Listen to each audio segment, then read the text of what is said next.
बिस्मिल्लाहिर्रहमानिर्रहीम। Welcome to psychology hub. उम्मीद है आप सब खैरियत से होंगे। आज हम कर रहे हैं बेसिकली सोशल साइकोलॉजी के लेक्चर्स। 34 तक हम लेक्चर्स कर चुके हैं। आज हमने करना है लेसन नंबर 35 जो कि है एग्रेशन पे। एग्रेशन पे जो हमारा पिछला लेक्चर था लेसन नंबर 34 वो भी एग्रेशन पे ही था। अगर आपने वो नहीं लिया तो आप पहले वो ले लें, क्योंकि उसमें भी मेन कॉन्सेप्ट्स हैं, उसको लेकर हम आगे चलने जा रहे हैं। देखते हैं इसमें क्या है। Applications of cathartic hypothesis and aggression. Catharsis वो होता है कि हम एग्रेशन को रिड्यूस करने के लिए एक एक्ट करते हैं जिसको हम कैथार्सिस कहते हैं। फॉर एग्जांपल, अगर आपने लाफिंग थेरेपी के बारे में सुना है जिसमें स्ट्रेस को रिलीज करने के लिए, ये बेसिकली ओल्ड एज वाले करते हैं, जो ओल्ड एज बंदे होते हैं वो ज़्यादा करते हैं कैथार्सिस को। तो कैथार्सिस को नहीं, लाफिंग थेरेपी को। तो ये भी इसमें आता है। इसके अलावा योगा एंड ये सब चीज़ें इसी में आती हैं। हम देखते हैं कि इसमें क्या है। हमने इम्प्लीकेशंस देखनी है कैथार्सिस की अग्रेशंस के अबाउट, कि कहाँ पे ये एप्लीकेबल होता है। It is often believe that catharsis reduce aggression. However, the researchers' literature indicate that once verbal aggression begin, it is difficult to keep it within a manageable bound. यहाँ पे वो बात कर रहे हैं कि जब तक एग्रेशन, सही बात है कि आप फ्रस्ट्रेशन, एग्रेशन वगैरह को कम करने के लिए कैथार्सिस यूज करते हैं, लेकिन जब वर्बल एग्रेशन स्टार्ट हो जाता है, मतलब मुंह से आप ऐसी बातें बोलना या पे फिजिकल एग्रेशन की तरफ जब ये चीज़ें चली जाती हैं, उसके बाद कैथार्सिस उसको मैनेज करना बहुत मुश्किल हो जाता है। People who are given the opportunity to agree directly against someone who was frustrated them often become more aggressive. यहाँ पे वो बात कर रहे हैं कि अगर आप उस बंदे के बिल्कुल सामने हो, आप उसके साथ डायरेक्ट कॉन्टेक्ट में हो जिसकी वजह से आप फ्रस्ट्रेटेड हो और आप अग्रेसिव एक्ट करते हो, तो इधर ज़्यादा एग्रेशन शो करते हैं लोग। क्यों?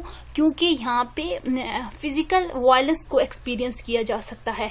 Despite the lack of research support of catharsis, the popular media and many mental health professional continue to advocate its use.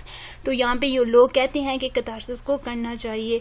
Family conflicts begin with verbal quarrelling. यहाँ पे वो जस्ट इम्प्लीकेशन बता रहे हैं कि कैथार्सिस के क्या यूज़ होते हैं, कैथार्सिस कहाँ पे हम यूज़ कर सकते हैं। That is not much important. इधर टाइम वेस्ट नहीं करते, हम अपने मेन टॉपिक पे चढ़ते हैं जो कि है cognitive new association model.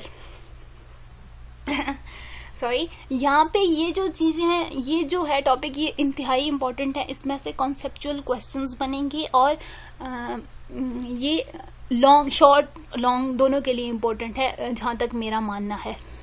Realizing that the association between frustration and aggression had been overstated. हमने अभी देखना है एसोसिएशन मॉडल में क्या हम देखना है, फ्रस्ट्रेशन और एग्रेशन में क्या लिंक है, क्या चीज़ें हैं। Leonard Berkowitz developed a new theory.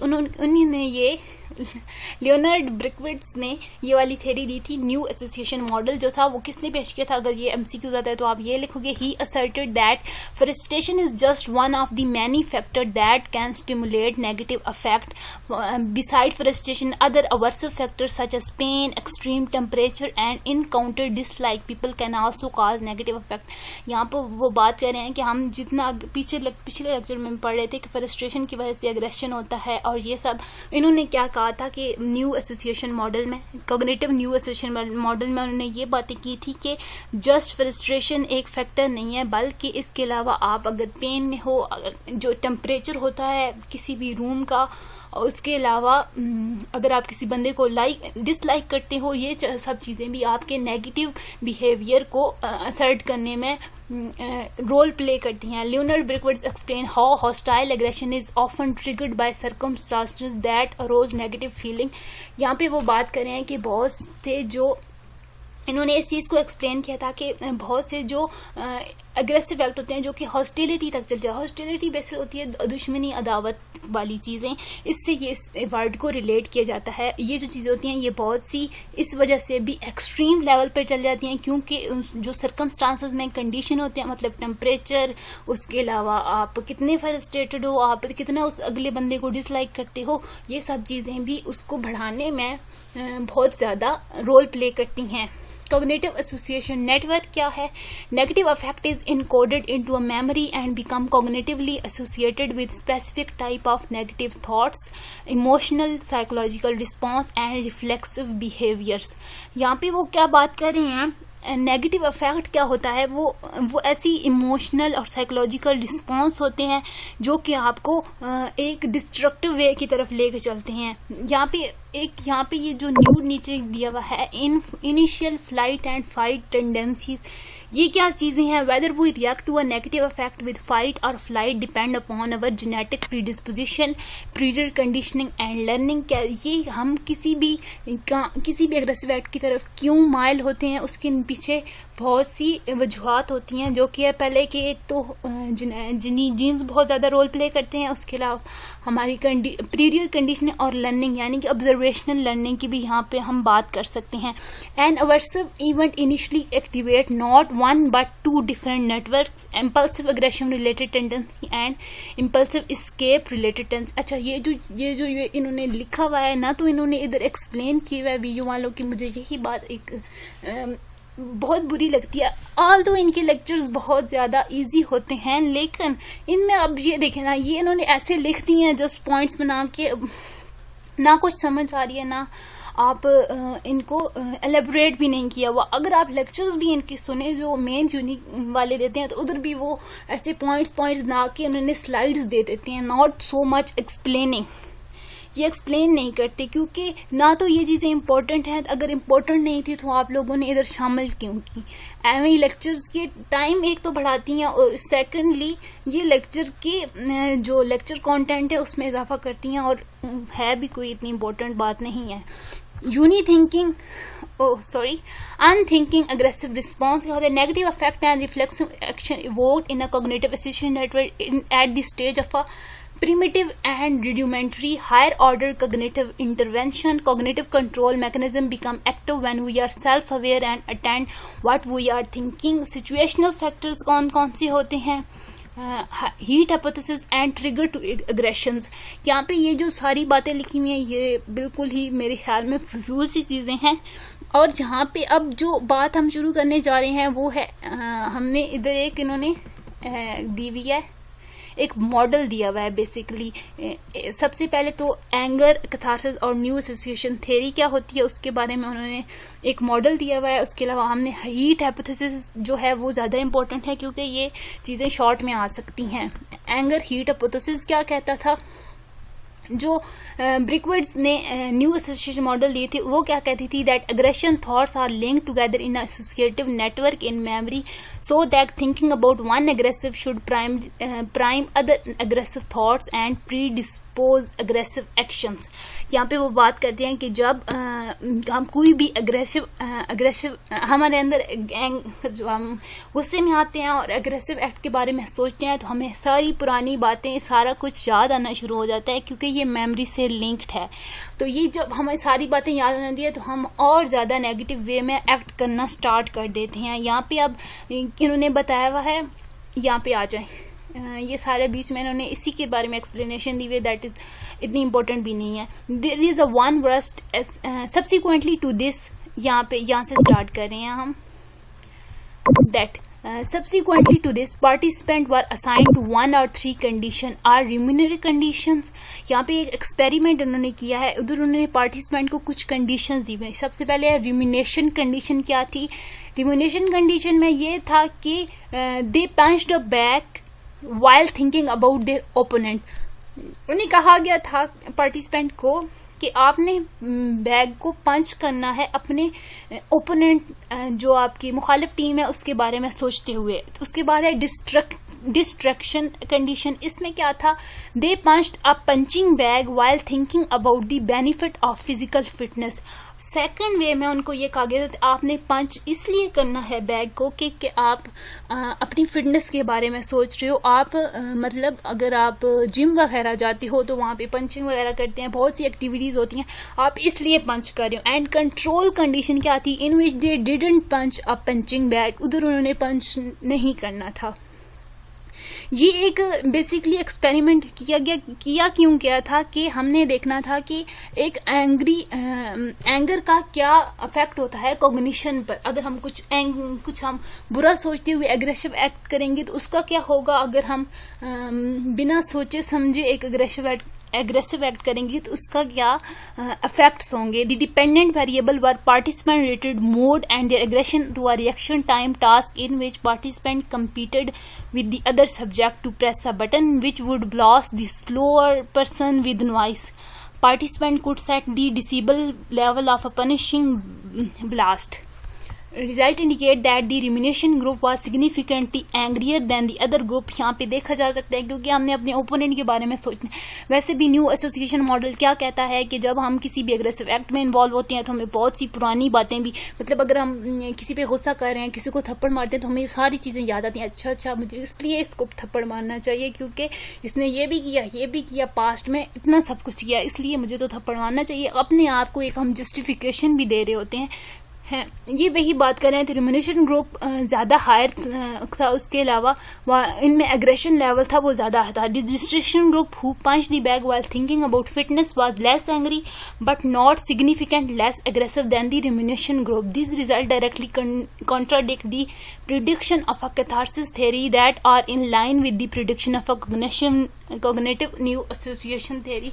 ये जस्ट एक्सप्लेनेशन के लिए था कि आपको समझ आ जाए कि अग्रेशन के हमारी कॉग्निशन से क्या ताल्लुक है। उसके बाद हम चलते हैं हीट हाइपोथेसिस पे। हीट हाइपोथेसिस में सारा ये है कि जो हीट होती है, जो टेम्परेचर होता है, वो हमारी अग्रेशन पर और हमारी हॉस्टिलिटी पर क्या अफेक्ट करता है। Laboratory experiment demonstrate that the hot temperature increase hostile thoughts and feelings. उसके अलावा बहुत सी रिसर्चेस हुई हैं जहाँ पे देखा गया है कि जब हॉट सीज़न था या फिर गर्मियों के मौसम थे तो इधर ज़्यादा क्राइम्स स्पॉट किए गए in respect to colder weather. Pakistan generally observation that people are impatient and irritable during hot summer. Irritation होती है, लोग इम्पेशेंट्स होना स्टार्ट हो जाते हैं। प्रैक्टिकल एप्लीकेशंस क्या थी, अब यहाँ पे क्या था कि frequently the hostile outbursts could be reduced in the temperature controlled environment. Second, the heat hypothesis has obvious application for global warming. By the middle of the 21st century we can expect जैसे जैसे हमारी जो ज़मीन का temperature है वो बढ़ता जा रहा है। ये तो आप सब लोगों को पता होगा। ये अभी जैसे जैसे टाइम गुजर रहा है, ग्लोबल वार्मिंग बढ़ रही है, ग्लोबल टेम्परेचर इंक्रीज हो रहा है, जिसकी वजह से बहुत ज़्यादा क्राइम्स में भी इजाफा हो रहा है। जी आप लोग खुद देख भी सकते हैं, लोगों की थिंकिंग भी हो रही है। आजकल ऐसे ऐसे जुर्म सामने आ रहे हैं जिनके बारे में इंसान सोच भी नहीं सकता और इंसान कहता है कि क्या वो हैवान थे कि वो ऐसा कर गुजरे, क्यों। इसका थोड़ा सा साइकोलॉजिकल ही हम अगर देखें तो टेम्परेचर का भी बहुत ज़्यादा असर होता है। फिर यहाँ पे उन्होंने एक स्टेटस दी हुई है 2001 के, दैट 2400 एक्सीडेंट हुए थे इन यूएस में। सिचुएशनल फैक्टर्स कौन कौन से हैं। Brickwids believe that the presence of aggression-associated cues in the environment can act as a trigger for hostile outbursts by making aggressive thoughts more accessible. An aggression-associated cue is anything that is associated with either violence or unpleasant, such as gun, knives and clubs. ये जो चीज़ें होती हैं ये cues होते हैं, मतलब आपको अग्रेसिव एक्ट तरफ ट्रिगर्ड करते हैं। अब यहाँ पे वो कह रहे हैं कि जो जिन घरों में गन्स, नाइफ्स और क्लब्स होते हैं यहाँ पे ज़्यादा अग्रेसिव एक्ट करने की तरफ के चांसेस, परफॉर्म होने के चांसेस ज़्यादा हो जाते हैं। यहाँ पे वो बहुत सी ये जो नीचे लिखी हुई हैं यहाँ पे स्टेटिक्स दायर कर रहे हैं कि बहुत सी जगह पे देखा गया कि जिन घरों में गन्स होती हैं, शॉर्ट गन्स होती हैं, वहाँ पे औरतें यहाँ पे नोटिस किया गया था कुछ ही पुराने साइंसदानों ने कि वहाँ पे स्टेटिस्टिक्स दिए गए थे कि इतने लोगों को औरतों ने मार दिया सेल्फ डिफेंस के तौर पर या जैसे भी गुस्से में आकर। तो ये ट्रिगर्ड जो पुल करने की स्टेटिक्स हैं वो ये बता रहे हैं। A handgun kept in the home 43 times more likely to kill a friend और family than an intruders. Study in Pakistan क्या हुई थी, यूजेस ऑफ गन इतने थे और ये फजूल से स्टेटिक्स हैं, इतने ज़्यादा इंपॉर्टेंट नहीं है। बस ये बात ज़हन में रखनी है कि ये जो क्यूज़ हैं, गन, नाइफ्स, ये सारे भी एग्रेशन पर बहुत ज़्यादा आपको एग्रेसिव एक्ट की तरफ माइल करने में एक रोल प्ले करते हैं। उसके बाद आ गई सोशल लर्निंग थ्योरी जो कि दी थी अल्बर्ट बंदूरा ने, that is a much important ये बहुत ज़्यादा इंपॉर्टेंट सोशल लैंडन थ्योरी है। क्यों? That content that the people learn when to aggress, how to aggress and against whom to aggress. के इंसान जो है वो बड़ा ही चालाक होता है और उसे पता होता है कि वो ये सीखता है, ऑब्जर्वेशन करता है कि इनकी कब एंग्री रिएक्ट करना है, किसके साथ एंग्री रिएक्ट करना है और क्यों करना है। फॉर एग्जाम्पल इधर एक एग्जाम्पल दूंगी मैं कि एक बंदा है, उसे बहुत जल्दी गुस्सा आ जाता है। अगर कोई उस रोक टोक करे तो उसे बहुत जल्दी गुस्सा आ जाता है। अच्छा, घर में अगर उसको कोई रोक टोक करता है तो वो फौरन गुस्से में आ जाता है और चीज़ें तोड़ना शुरू कर देता है। लेकिन अगर वही बंदा एक ऑफिस में जाता है और वहाँ पे जाके उसका बॉस उस पर रोक टोक करता है, उसे कहता है कि टाइम से नहीं आते, वर्किंग आवर में फ़ोन क्यों यूज़ करती हो, ये करती हो, वो करती हो, म्यूज़िक क्यों सुन रहे हो, ये वो, लेकिन वहाँ पे वो एंग्री रिएक्ट नहीं करता क्योंकि उसे पता है, क्योंकि वो इंसान है और वो इतना दिमाग रखता है, क्योंकि उसे पता है कि यहाँ पे अगर मैं गुस्सा करूंगा तो मेरा ही नुकसान होगा, मुझे जॉब से निकाला जाएगा, फिर मैं क्या करूंगा। इसलिए वो अपने एंगर पे कंट्रोल करता है। इसलिए एंगर की तरफ, एंगर जो होती है वो भी जब कोई भी इंसान एंग्री एक्ट की तरफ माइल होता है तो उसे पता होता है कि एंगर करना है या नहीं जो है ना। समटाइम्स बहुत सी केसेस ऐसे होते हैं जहाँ पे इंसान का खुद पे कंट्रोल नहीं होता है, लेकिन वो भी बहुत ही रेयर केसेस होते हैं। अगर अब जो एंगर है वो बहुत based on the operant condition, यहाँ पे ऑपरेंट कंडीशन और रीइंफोर्समेंट थ्योरी को भी देखा जा सकता है। द रिवॉर्ड ऑफ एग्रेशन क्या है, अब यहाँ पे वो बात करेंगे कि बहुत सी जगहों पर ऐसे होता है कि अगर आपको अग्रेसिव एक्ट के नतीजे में रिवॉर्ड देते हैं, अगर आपको प्रेज मिलती है तो आप वो अग्रेसिव एक्ट बार बार करोगे। लेकिन अगर आप एक ही अग्रेसिव एक्ट है और वो आप परफॉर्म करते हो और आपको आगे से ना तो अप्रेजल मिल रही है, आपको रीइंफोर्समेंट होती है मदद। अगर आपको ना तो आपको इनकरेज किया जा रहा है कि अग्रेसिव एक्ट कैसा है, बल्कि आपको आगे से डांट दिया जाता है कि ये अग्रेसिव एक्ट नहीं करना, या फिर आपको इग्नोर किया जाता है, तो फिर वो आप अग्रेसिव एक्ट करना छोड़ देते हैं। दैट इज ये वो चीज़ें हैं जो सोशल लर्निंग में आती हैं। इसके बाद हमने देखना है कि ऑब्जर्वेशनल लर्निंग क्या होती है। यहाँ पे इन्होंने एक एक्सपेरिमेंट दिया हुआ है बंदूरा स्टडीज़ का, कि उन्होंने सबसे पहले क्या था कि एक चाइल्ड और एक एडल्ट को, मतलब उसके फादर को आप समझ लें, एक रूम में बिठा दिया जाता है। पहले तो वो लोग अपने टॉयज के साथ खेल होते हैं, लेकिन अचानक ही जो बड़ा होता है, एडल्ट होता है, वो उठता है और एक डॉल को मारना शुरू कर देता है। बॉब डॉल यहाँ पे लिखा है, जो कि होती है मतलब पुतले की तरह, उसको मारना शुरू कर देता है। जो बच्चा होता है वो सिर्फ देख रहा होता है, लेकिन थोड़े टाइम के बाद बच्चा उठता है और दूसरे रूम में जाता है, वो भी जाके वैसा ही एक्ट करता है, सेम इसी तरह जिस तरह उसका फादर या कोई भी जो उसके साथ एडल्ट था वो एक्ट कर रहा होता है। ये जो चीजें हैं ये सारी आती हैं कि सोशल लर्निंग क्या होती है। जो आप देखते हैं वो बच्चे को लर्न करना शुरू कर देते हैं। उसके बाद यहाँ है children are most likely to pay attention and to model the behavior of those जो बच्चे हैं वो किनको मॉडलाइज करते हैं, ज्यादातर वो इनको मॉडलाइज करते हैं जिनके साथ वो पले बड़े हों। उसके अलावा उनके पीयर ग्रुप, इनके बचपन जैसे गुजरा हो उनके पेरेंट्स का। अगर यहाँ के model aggression in the following it has been demonstrated that modelling of physical behaviour is significantly more as compared to verbal aggression.